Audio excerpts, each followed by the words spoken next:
a LLM driven search query uses 10 times as much energy as a standard Google search. We're making some assumptions on per watt chips, the number of chips that NVIDIA will deliver. And then you're basically saying, look, if these were to run 24/7 a day, 365 days in a year, how much power would they consume? And we arrive at a figure of about 40 million megawatts or 40 terawatts, which is about 1% of US power consumption in a year. Okay, fascinating. And just to give you a sense, I mean, 1% increase in US power demand from a bunch of GPUs is a massive number. I think ballpark in the US, all existing data centers consume something like 2% power demand. So a 1% increase in the aggregate demand is like a 50% increase in the data center load. So these are big numbers. Power demand from data centers alone to represent roughly 20% of power demand, which seems, it seems like kind of outlandish and very, very elevated, let's say. The chips are more efficient in terms of outputting more compute per watt, but still the power consumption per rack is going up. So just to put some numbers to it, the prior generation of NVIDIA chips, Hopper GPUs, they would top out at 700 watts. The new Blackwell GPUs are topping out at 1,200 watts. So that's a 70% increase. Now, if you look at the compute power, it's more than double. The problem with nuclear, at least in Europe, is that it's a very long payback periods and heavy capital intensity and propensity to for cost overruns and budget overruns makes it a very hard sell for private capital. I don't know if has been a statement made formally to the press, but there's scuttlebutt that Larry Page has said something to the effect of, I'm willing to go bankrupt rather than to lose the AI race. Transmission is definitely constrained. Interconnection queues are not getting shorter. So that's sort of when you plan to connect something to the grid until it actually gets plugged in, not alone built.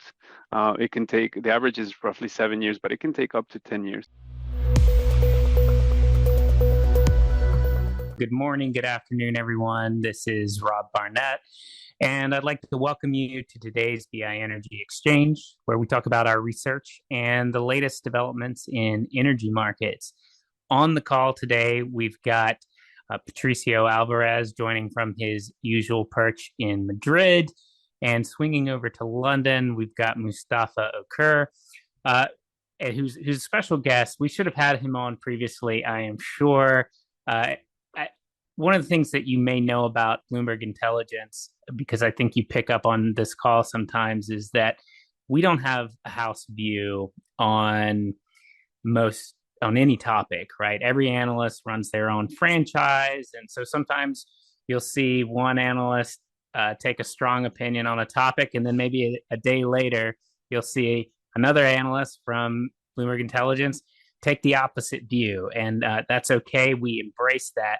But one of the things I get most tickled by is when you've got analysts kind of working on similar topics and they take a completely independent approach to a problem and arrive at a very similar conclusion.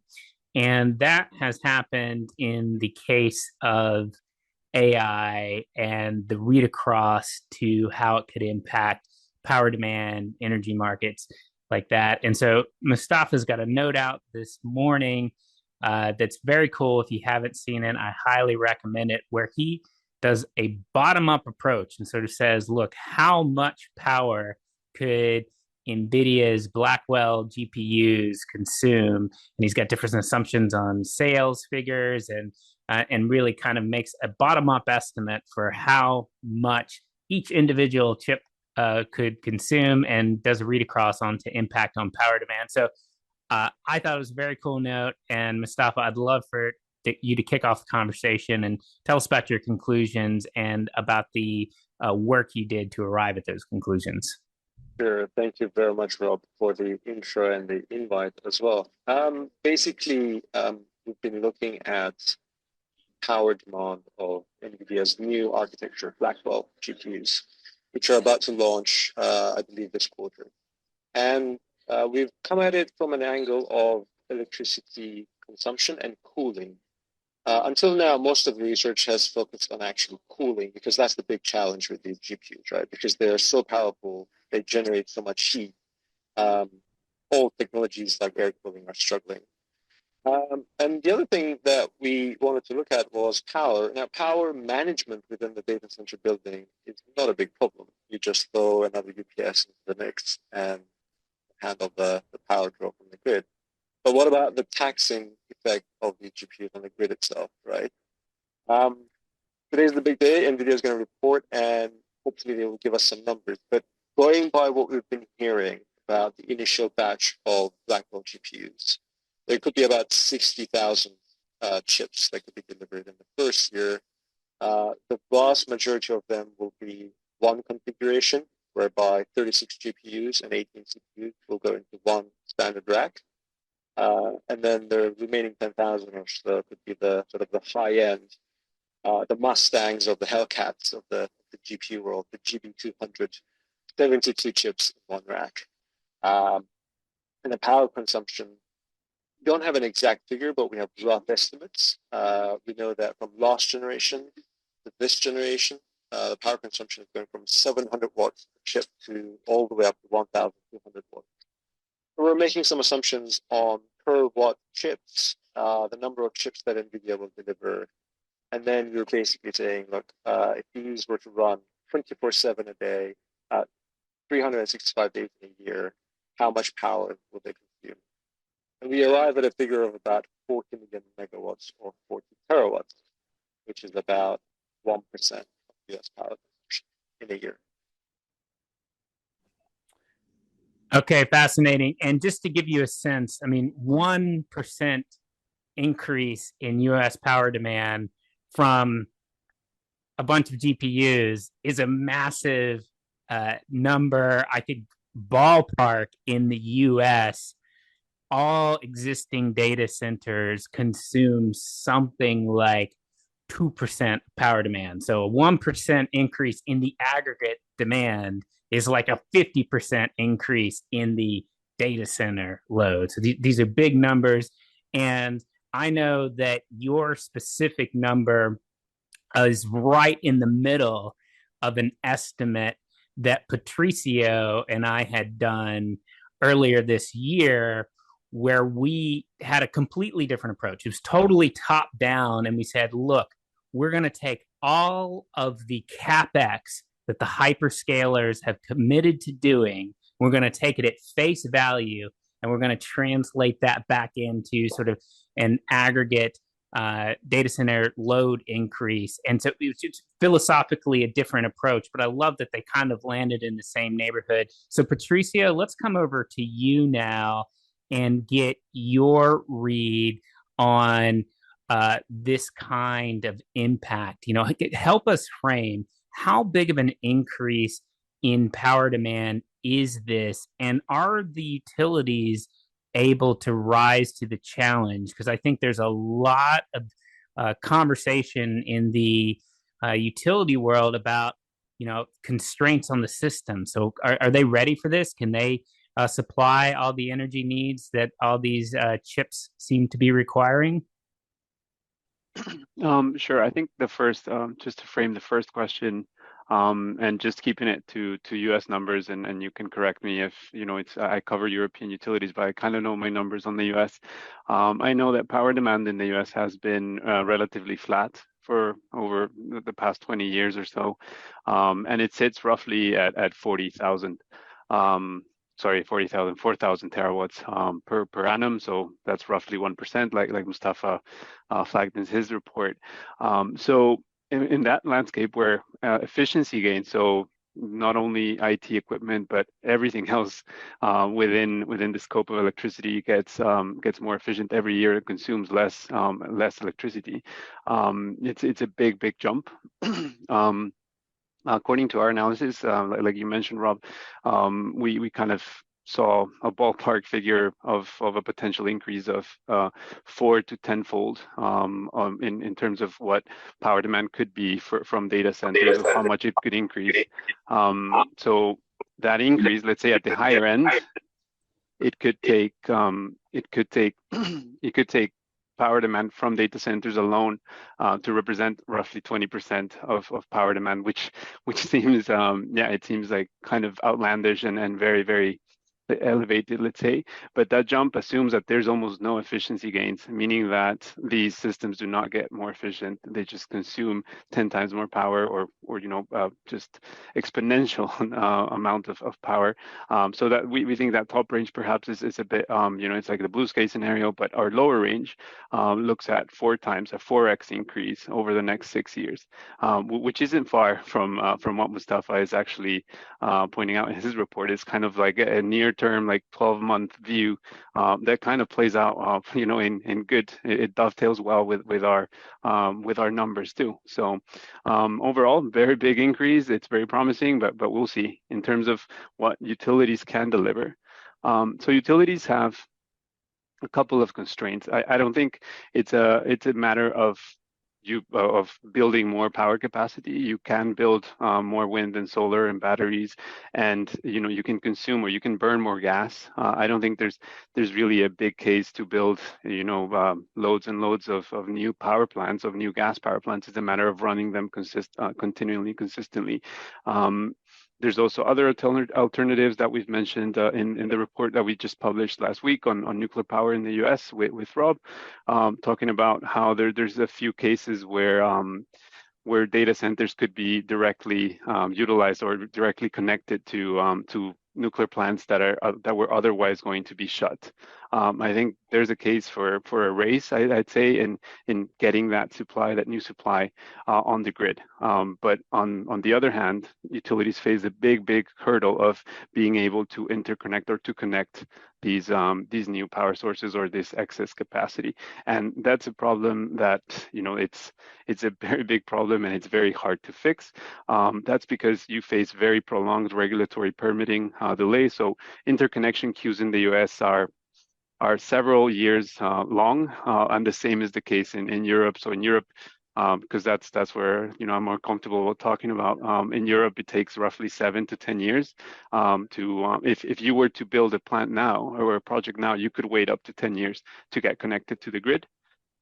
So yeah, that's the big concern. Obviously, there's community resistance because these are very big infrastructure projects.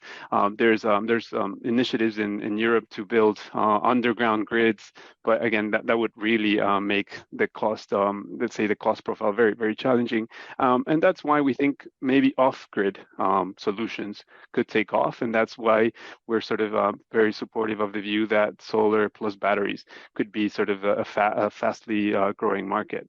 Just because you don't need to connect it to the grid, you could have them on site, and that plus a greater consumption of gas, particularly in the US, could be sort of the right mix to cope with that surge in power demand. It strikes me, this 10-year idea you just mentioned. I mean, I think for the tech community, 10 years is infinity, but in 10 years, we'll be living in some utopia with AGI in their minds. So if Europe's going to wait 10 years to connect some of their new GPU data centers, I feel like they're potentially going to miss the boat, at least compared to what's going on over here in the US. Mustafa, I want to probe a little bit more on that efficiency question, because as Patricio noted, we've got this wide window for how much this stuff could impact power demand. In a conservative scenario, it's like a 4x increase by 2030. In a less conservative scenario, where we don't assume as much as efficiency improvements, it's closer to a 10x scenario. So give us a sense, are the new Blackwell GPUs more efficient? How much power does each chip or unit consume versus a more traditional type of processor? Can you shed any light on that? And then I think the other big piece of the energy component is cooling demand. So a lot of the energy is going into cooling these chips, and I know you've got some insight on that as well that maybe you can share. Sure. So on the first question of chip efficiency, the chips are more efficient in terms of outputting more compute per watt, but still the power consumption per rack is going up. So just to put some numbers to it, the prior generation of NVIDIA chips, Hopper GPUs, they would top out at 700 watts. The new Blackwell GPUs are topping out at 1,200 watts. So that's a 70% increase. Now, if you look at the compute power, it's more than double in some scenarios, right? So you're getting more than 2x the compute power for a 70% increase in power. So I guess that's great for training trillion parameter AI models, but it still means that the absolute level of power consumption is going up, and it's going up a lot. In terms of the efficiency of the data centers and cooling, basically, as the server rack consumption goes from 50, 60 kilowatts to 120 kilowatts, which is what's happening now, anything above 60 kilowatts, you need to start looking at liquid cooling, right? So that is a lot more efficient. Water or liquid in general has a much higher thermal capacity, much more heat carrying capacity compared to air. But again, it doesn't mean that you're moving to an absolutely lower level of power consumption. The other problem is over time, as sort of Patricio alluded to, there were efficiency gains across the whole consumer space. You know, your cars, your kettles, everything became, your fridges, refrigerators, everything became more efficient. And that applies to data centers as well. So the vast majority of the power consumption within a data center, well over 90%, is actually the IT hardware, right? So it's not the fans, not the lights, it's going to be the IT hardware. So even if there are some efficiency gains by moving from air cooling to liquid cooling, it's still the GPUs, and they're becoming monstrously powerful. Yeah, very interesting. Thank you, Mustafa. There is a question, and I would just note that for anyone listening, if we've inspired any questions that you may want to ask us, just feel free to pop them in the chat. We'll try to work through them. And so the first question relates to nuclear power, and basically asks, why aren't these data centers being co-located right next to nuclear power plants? And I'll just quickly take a stab at that from some of the U.S. perspective. And if you've seen Sam Altman or a number of the innovators in this space talk on this topic, they are very interested in the role that nuclear power could play. There is some anecdotal evidence that nuclear power plants and data centers could be co-located. So Amazon has a web data center that is located next to the Susquehanna nuclear power plant. I believe it's in Pennsylvania, that they purchased that data center from Talon Energy. And, we might see some more opportunities like that. But one of the problems is that nuclear power plants, at least in the US, run at very high load factors. They're already running at 90% or higher, kind of day in, day out. They don't cycle like a gas plant, or they're not intermittent like renewables. And much of their output is already spoken for. So if you have incremental new power demand, which is essentially the case with a lot of these data centers that are being thought of, you would need to build new nuclear power plants, and good luck doing that on the time scale that a lot of these companies want to move at. Nuclear could be great, but you probably have to be thinking about nuclear in terms of 2035 and beyond, especially if you are looking at the kinds of new nuclear power plants, the SMRs, or some of these novel things, because we really haven't built any yet. Maybe some test reactors, but to build some commercial ones, we're really going to have to do some proof of concept. So my sense is that nuclear will be a slow portion of the story around this. But Patricio, let's come over to you because you look after Electricité de France, one of the largest nuclear owner operators in the world. How do they think about this topic? I know they've got also some traditional plant under construction in the UK that they're involved with in some way. I think they're basically doing the work. Yeah, sure. I think this is a good point to introduce another sort of challenge for nuclear power to take on the challenge of meeting this rise in power demand, and that is that, for example, you just mentioned EDF, the French utility, which was nationalized. So I used to sort of follow it closely. Now I just do it from the periphery. The problem with that company is that, or the problem with nuclear, at least in Europe, is that it's a very long payback periods and heavy capital intensity and propensity to for cost overruns and budget overruns makes it a very hard sell for private capital, and that's why a lot of the new reactors being built in Europe need some sort of public-private sort of solution in terms of the funding, and yeah, EDF is a really good example. It's 100% owned by the French government. It is still building a few reactors, both in France and the UK. Both have been delayed several times and have, with the cost overruns ballooning 3 to 4 times. So you're talking about building a reactor in the UK. It's taking longer than 15 years, and the price is closer now to, I'm talking about Hinkley Point. The price is close to 25 billion pounds, if I'm not mistaken. So these are very high capital intensive projects that take too long and won't be able to meet that demand. And I think the other part that is important to mention is that because these are state-owned enterprises, if you build a new nuclear reactor to, let's say, plug in new data centers or new infrastructure, that is probably going to be financed by the ratepayers or customers like you and I. And I think they will face a lot of pushback because ratepayers are not they don't want to absorb the cost of the Amazons and the Googles ambitions to expand their infrastructure. So I think it's just a good angle. The regulatory part, at least in Europe, makes it very hard.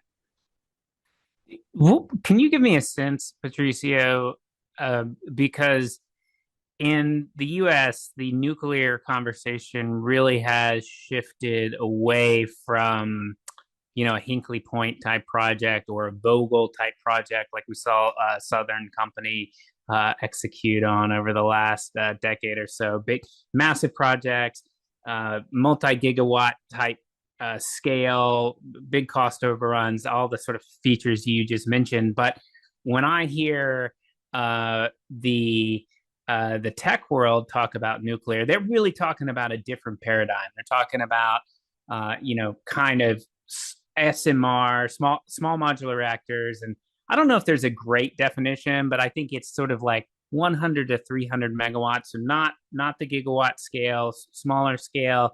And the idea is that you would build these type of reactors on more of an assembly line and kind of roll them off. I mean, one of the problems with nuclear is like every project is kind of a one-off, and we haven't like really scaled the supply chain in the industry to just roll these things out. So what I really am curious about is like in the European nuclear conversation, is it moving in that direction? Are they talking about SMRs, novel technology? Is anybody investing in it yet over there? Yes. So the short answer is yes. There's been a few JVs signed between EDF and I believe is a South Korean manufacturer as well, to produce small modular reactors. There's also advances by Rolls-Royce, the UK company that also does airplane engines and the famous cars. Those guys are also involved. There has been little progress. There's still no working pilot of an SMR in Europe. And I think if you pit that against what's going on in the US, where companies that sort of are still in the startup stage, perhaps they're not traded. So you're talking about companies like, I forgot the name escapes me, but it's a company that Bill Gates invested in recently, and is a company that's trying to substitute the water cooling system, which is a really big chunk of the problem, because you need to find this sort of endless supply of water cooling, and that's what makes it so hard. And they're trying to replace that for sodium molten, I think it's molten salt, basically what they're trying to use as a sort of cooling. I think if you pit that against what's going on in the US, I think Europe is perhaps a bit behind the curve, and it's not surprising, given that Europe, sort of took, I would say, very notable political decisions in terms of shutting its nuclear reactors, and that's namely Germany, that decided to shutter most of its nuclear reactors in 2022. And there's also plans for example, here in Spain to start decommissioning the nuclear plants in 2027. So again, it's a matter of policy, I guess. The time to invest in nuclear, at least in Europe, was perhaps 20 years ago. Maybe I could chip in on the US side of SMRs, because GE Vernova, which we cover on the industrial side, are planning alongside Hitachi to build SMRs in North America. The problem is timing, right? When it comes to the AI data centers, the small modular reactors, they won't come until the mid 2030s, and that's without any delays, right? But the problem of standardizing them and building them fast, it seems like they're about to solve that. I mean, GE are talking about building, it's called the BWRX 300, so standardized building, no changes from one project to another, 24 to 36 months, which is very, very fast for a nuclear plant, right? Although, much smaller output, but I think it could happen. It's not going to come in time, especially for North America, where the vast majority of the data centers are being built. Yeah, I think I love that color, Mustafa, and I think that it's certainly a fascinating angle on kind of how to think about this. I think if you are thinking about the long-term power needs of a country or a civilization, and one of your objectives is to have that carbon free, and many of the hyperscalers are absolutely committed to doing carbon free electricity. So they've got growing energy needs, but they've got this big commitment to do it in a clean way. And it's really hard to see how you thread the needle long term without nuclear. So if you're looking out to 2050 or beyond, it feels like some kind of component of nuclear will be in the mix. There's other technologies out there as well. There's some people who say, well, batteries will improve some. If you listen to Elon Musk, he's very big on solar plus batteries. And I certainly think that batteries are picking up some of the really interesting things happening in, say, California and Texas, where they're doing some load shifting, right? Like, you're not really solving the complete energy needs, but you're sort of smoothing out power prices. You're shifting power or the electrons from middle of the day to early evening. And so that's kind of where we're seeing these marginal impacts right now. Can we see much more profound impacts as we look further out? Let's see. But it seems like nuclear probably will be in the mix. Maybe if we just step back a little bit, one question that I often hear from our clients on this topic is, well, is this AI stuff really real? And what I mean by that is, I think the power industry has kind of heard this before where, oh, like there's this new thing and suddenly power demand's going to grow. But in the aggregate, it hasn't because there's been all of these other efficiencies. For a while, it was electric vehicles. Electric vehicles sales are booming, but they're not really driving the needle too much on power demand.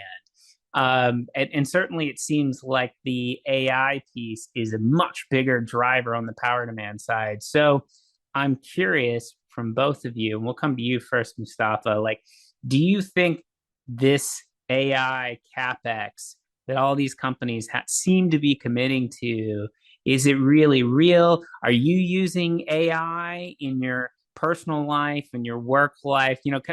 What's the use case for all of these things, and how are you seeing it come into your own life a little bit? Sure. So in terms of how real it is, I think at least in the near term, the dollars are there. It's just probably not sustainable to this degree, right? And if you put some numbers to it, Microsoft, they're spending well over 15% of their sales on CapEx. For a software company, that is huge, and it's about doubled in the last few years. I don't think the investors of Microsoft are too happy about that unless they see some real returns on the money they are spending, right? And so far, a lot of it seems to be gimmicks, at least in this consumer space, like creating images and whatnot. But I take the view that it is also being applied in very hard real world problems, like mapping mapping the whole world for forecasting the weather better, or some applications in biologics like protein mapping, or for tech companies to give much better recommendations for their consumers. So I think a lot of it is real. It's just the pace at which the tech companies, the big 4 or 5 tech companies, hyperscalers are investing, it's probably not sustainable. In terms of my personal use case, I mean, at work, as you know, we're quite limited in what we can and cannot put on a cloud server. But in my personal life, I do try to use a lot of the big, not just ChatGPT, but the other products as well, to search for things all the time, and to go sort of deeper to, let's say I have a basic understanding about a topic. If I want to learn more about it, I do go to it. I think things will improve and people will use it more and more. And the reason is you need these GPUs to train these foundational models. The GPT-3 was a foundational model, 3.5, 4. There will be a GPT-5, there will be a GPT-6. And the tech companies who are at the forefront of these technologies will benefit the most. If you're second, you won't see the benefits as much, right? So I think the dollars will be there at least for the near term, 1, 2, 3 years. Beyond that, I don't think it's sustainable to spend 15-20% of your revenue on CapEx. Before we come over to Patricio, let me just ask you one follow-up. I've seen a number of folks come out with a statement along the lines of that a LLM-driven search query uses 10 times as much energy as a standard Google search. I believe the chairman of Google said that in passing at a conference. Have you seen any anecdotal analogs to that statement in your research? I have. I've heard something like that. It uses, like, I don't know, 10 hours of LED bulbs or something each time you insert a prompt, which is probably true because traditional search is basically a sorting algorithm, right? So the whole index is there, the whole dictionary is there, and it looks up and brings you the most relevant results. This one generates text, and it needs to understand context, and it runs decisions in parallel, and it uses GPUs to do that, right? As opposed to CPUs, which is sequential instruction set. So it is a different paradigm. And it does use a lot more power. And that's why, hyperscalers need to find a way to make this carbon free and keep deploying solar or wind or SMRs or whatever they do.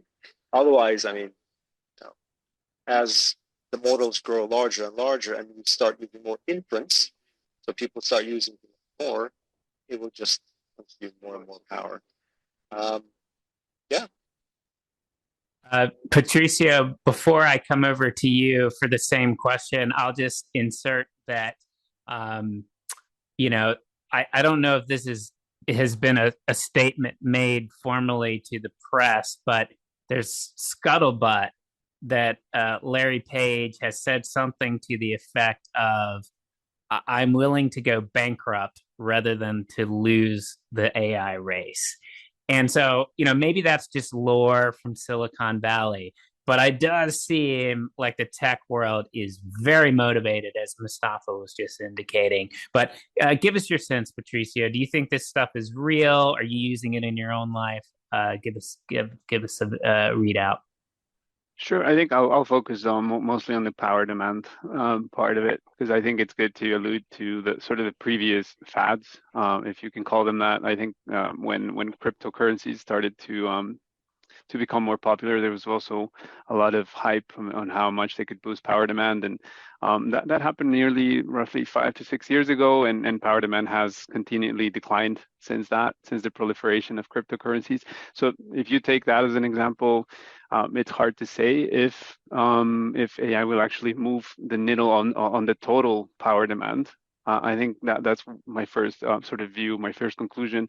But within that sort of flat to steadily increasing pie, if total power consumption increases 1%, a lot of that could come from data centers, and that's like, for example, anecdotally looking at the data for this year, U.S. power demand is poised to increase 3% this year alone, and that's from sort of it fell a little, I think, last year, or it was flat, but now it's going to grow 3%. It's going to grow roughly 2% in Europe. And in Europe, for example, gas demand is going to fall for another, 1 to 2%. And you can see this like divergence between electricity and gas. So I would say my answer is, it's not super directional, but I'd say if AI is not going to disrupt the power markets, it's definitely going to support sort of the broader electrification trend. So we're talking about EVs, and we're talking about the electrification of heating.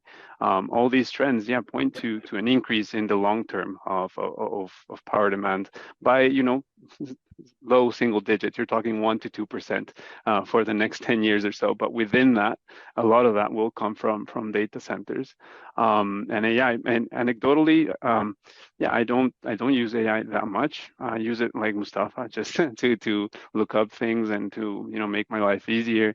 But I think we are at an inflection point, meaning that AI is going to change a lot, I think, over the next few years, and it's not going to be just a hyped up or beefed up search algorithm. I think it will be capable of doing a lot of things. It will be able to displace a lot of jobs and perhaps reshape certain sections of the economy. So that would be sort of my take. I think it is real, but it's hard to say how it will shift, how the power markets would shift because of it. One question for you, Rob, if I may. Actually, I'm sorry interjecting here, but there seems to be a buffer between power generation in the U.S. and consumption, and I think 2022 it was about 7%. So generation is a little bit higher than consumption, but we know that there is some loss in the transmission, right? And that's about 5 points. So to put into perspective, that 1 point increase actually it makes it a little bit, that buffer gets a little bit smaller, right? I wonder, as energy analysts, do you or Patricio have any concerns that the grid or the supply of power will be less stable because of this? Yeah, I mean, I'll weigh in just quickly on that, and I think that almost anybody who's deep on power markets would tell you that investment in transmission can really help to facilitate a lot of great things in the power markets. But they're complicated because you've got always a whole bunch of NIMBY arguments that come into play when you try to build transmission. So building any kind of pipeline, transmission line is very challenging, and you will encounter numerous legal challenges if you try to build a transmission line. And so it really is a lot of work to do that. And so, if you had more transmission, you could alleviate some of these constrained pots, right? Because, you have power prices that are really high in some markets and much lower in others. And if you had transmission connecting them, you would see some levelization there, and so that could really help solve a lot of the kinds of difficulties we are seeing in some specific congested parts of the power market in the U.S. But I think it's great on paper, but it's really hard to do in reality. Patricio, I know we're going over, but this is a fun topic. So, Patricio, share some insight on what's going on with transmission in Europe too. Oh yeah, I think I kind of touched upon this before, but yeah, transmission is definitely constrained. Interconnection queues are not getting shorter, so that's sort of when you plan to connect something to the grid until it actually gets plugged in, not alone built. It can take, the average is roughly 7 years, but it can take up to 10 years, like I said before, and that's mainly because of regulatory permits, because communities have to approve it, and no one wants, it's a very big infrastructure project that tends to take very, very long. In terms of the supply, because Mustafa alluded to the actual difference between consumption and generation, I personally am not of the view that there's a constraint on actual power generation capacity, because right now, for example, the standard CCGT, the combined gas cycle in Europe, the efficiency factor is roughly 35%.